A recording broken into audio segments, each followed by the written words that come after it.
If you click this video, you probably feel like your aquarium could use some improvements. Or maybe you are dealing with a specific problem right now, and you're wondering if the solution might be in this video. It might. I'll go over algae, maintenance, equipment, fish choices, and more. Stick around, because the last one is the one I think you need to hear the most.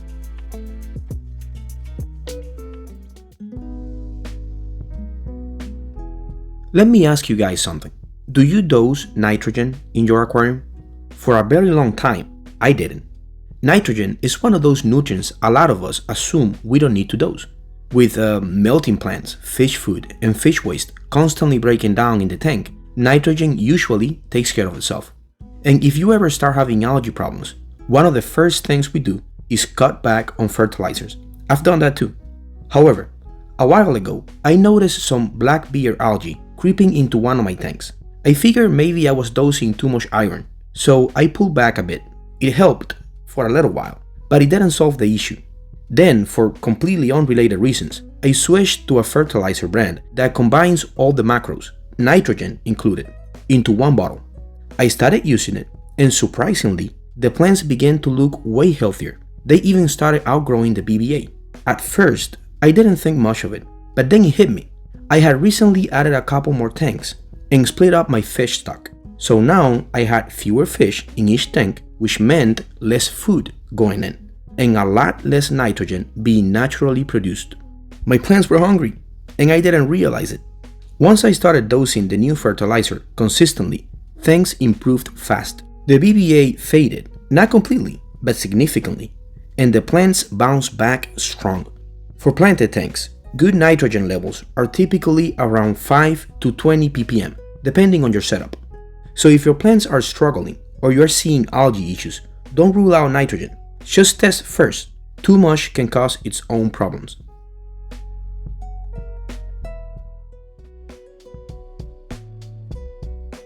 I used to really struggle with moss.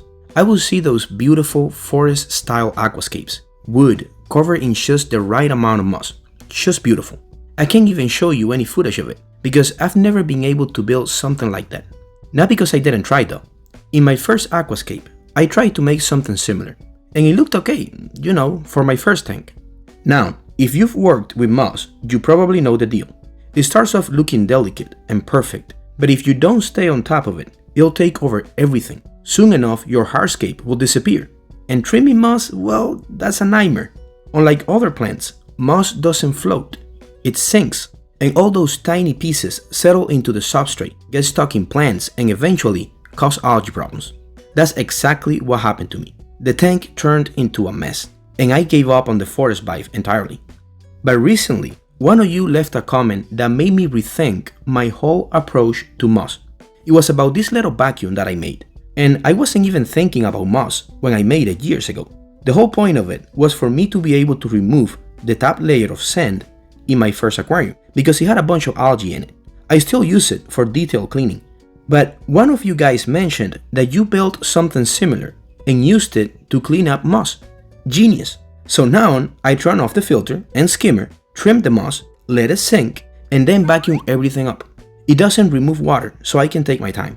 It's made moss maintenance actually manageable. So if moss has been holding you back, don't let it. Just find a method that works for you. If you guys are enjoying the video, remember to like and subscribe. It really helps the channel grow, and it helps me to continue making videos about this beautiful hobby.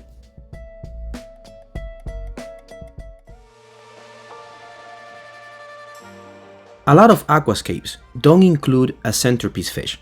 The focus is actually the hardscape, the plants, the layout. The fish are more like background actors in a beautiful scene.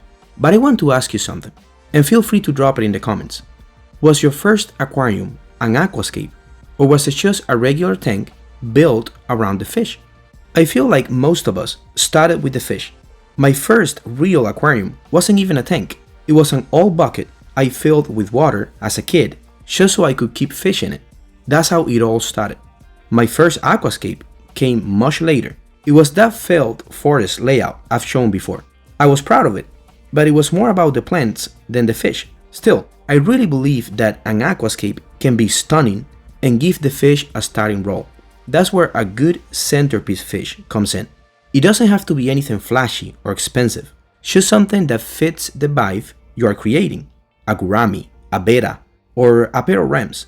There are so many options, even if you're more into aquascaping now than fish keeping. Don't let the fish take a back seat. You'll be surprised how much personality and presence a single fish can bring to your tank. Plants are beautiful, but at the end of the day, it's the fish you'll connect with the most.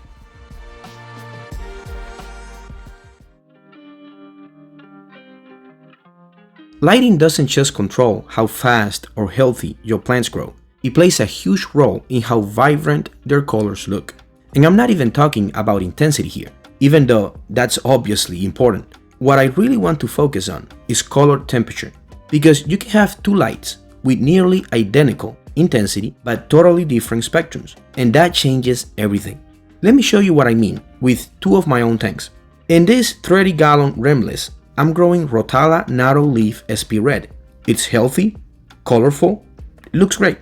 Now, in this other 30-gallon, I'm also growing the exact same plant. It's just as healthy, and the light intensity is pretty much the same. But if I cut a stem from each tank and hold them under a different light, you can clearly see the difference in color, especially in the internodes. One looks deeper red, the other more orange or washed out. That's the effect of color temperature. And that's also why sometimes you buy a plant that looked stunning in the store display, but once it's in your tank, it looks kinda different. It doesn't necessarily mean your light isn't good enough, it just might be a different spectrum. So if your plants look healthy, but the color's not doing it for you, try a different light temperature. Some lights even let you adjust the spectrum. Just make sure to stay in that 5500 to 6500 range. That's the sweet spot for most planted tanks.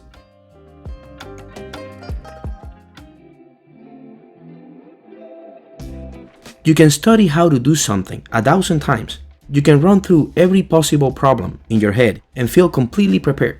But the moment you actually go and do the thing, 9 times out of 10, something unexpected happens. That's the power of experience. And honestly, that's why keeping good notes is so important in this hobby. A lot of what we do is trial and error. Before I built my first cape, I spent months watching videos, reading articles, making plans. I really thought I had it all down. I had the gear, the knowledge, or so I thought. Then the plants arrived. And man, this is funny now, but at the time it wasn't. When I received the plants, I didn't realize that about 90% of what I got was completely damaged, like beyond saving. And it was a big order too. The problem was that I had no idea what immersed grown plants were supposed to look like, and I didn't think to check. That was a hard lesson. Since then, every time I try something new or something weird happens, I write it down, even if it seems small. Because even if your memory fails you later, and it will, your notes won't. They become your personal guidebook, built on your own experience. And in a hobby where tiny details can make a huge difference, that's invaluable.